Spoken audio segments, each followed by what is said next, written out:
এমন একটা সূরা যেই সূরা শুধুমাত্র আমাদের আল্লাহর কথা বলা আছে। এই সূরাতে অন্য কোনো সাবজেক্ট নাই। এই সূরায় শুধু কার আলোচনা আছে?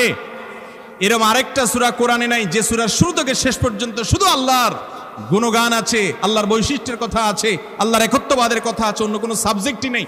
এটা সাবজেক্টই শুধু আল্লাহ তাআলা। এই জন্য এক সাহাবী এই সূরাকে খুব ভালোবাসতেন। তিনি মানুষের ইমামতি করতে গিয়ে সূরা ফাতিহার পরে অন্য যা পড়েন না পড়েন সাথে সূরা ইখলাস অবশ্যই পড়তেন। দুইজন সাহাবীর জীবনে এরকম ঘটনা পাওয়া যায়। একজন সম্ভবত মসজিদে কুবার বা এরকম কোনো মসজিদের ইমাম ছিলেন, আরেকজন জিহাদের ময়দানে এই কাজ করতেন। সাহাবীরা এসে বলছেন, ইয়া রাসূলুল্লাহ, উনি নামাজ পড়াইলে অনেক লম্বা সময় ধরে সালাত আদায় করে, আমাদের কষ্ট হয়ে যায়। নবীজি ডেকে বলছেন, তুমি কেন এই কাজ করো? বললেন, ইয়া রাসূলুল্লাহ, সূরা ইখলাস, এখানে আমাদের রবের কথা বলা হয়েছে, আমার রবের পরিচয়ের উল্লেখ দেওয়া হয়েছে। এটার নামই সূরা ইখলাস, তাওহীদকে খালেজ করার সূরা, শিরক মুক্তির সূরা, আমার রবের গুণের সূরা। এখানে অন্য কারোর ইস্যু নাই, শুধু আমার আল্লাহর কথা বলা আছে। এই জন্য এই সূরার মর্মটা এর